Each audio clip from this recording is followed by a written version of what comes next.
సోమవారం కదా, వెజ్జే తినాలి, నాన్ వెజ్ తినకూడదు తప్పు. అందుకని ఏం చేద్దామా వెరైటీగా అనుకుంటే మునక్కాయ సాంబార్ గుర్తొచ్చింది. అనుకున్నదే తడువుగా మునక్కాయ సాంబార్ ప్రిపరేషన్కి స్టార్ట్ చేసేసుకున్నాను. అసలు మునక్కాయ సాంబార్ ఎలా చేస్తారు అంటే మా నెల్లూరులో మా స్టైల్లో ఎలా చేస్తారనేది ఈ వీడియోలో మీకు చూపించేస్తాను. నేనైతే ఏ పప్పు అయినా ముందు వాడుస్తాను, ఎందుకంటే టేస్ట్ చాలా బాగుంటుంది. పెసరపప్పు కావచ్చు, కందిపప్పు కావచ్చు, ఏదైనా. నేను ఇక్కడ ఎర్ర కందిపప్పు తీసుకున్నాను. ఎర్ర కందిపప్పును దోరగా వేయించుకొని పక్కన నానబెట్టేసుకున్నాను. ఆ తర్వాత మునక్కాయతో చేస్తున్నాం కాబట్టి మునక్కాయలు కూడా ఉప్పు వేసి నీళ్ళల్లో ఒక అరగంట సేపు నానబెట్టాను. ఇంకా తర్వాత కుక్కర్లో టమోటా, పచ్చిమిర్చి, చింతపండు, జీలకర్ర, కాస్త ఉప్పు, పసుపు వేసి బాగా 4-5 విజిల్స్ వచ్చేంత వరకు ఉంచి బాగా మెనపేసుకున్నాను.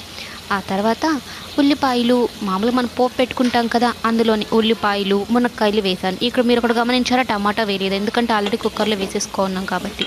ఇక వీటిని బాగా కొంచెంసేపు వాడ్చుకొని కొంచెం నీళ్లు పోసి ఉప్పు, పసుపు, కారం, జీలకర్ర ఇవన్నీ వేసి కొంచెం బాగా వాడ్చుకొని ఆ తర్వాత కాస్తిన్ని నీళ్ళు వేసి ఆ మునక్కాయలు కొంచెం ఉడికేంత వరకు పెట్టుకోవాలి.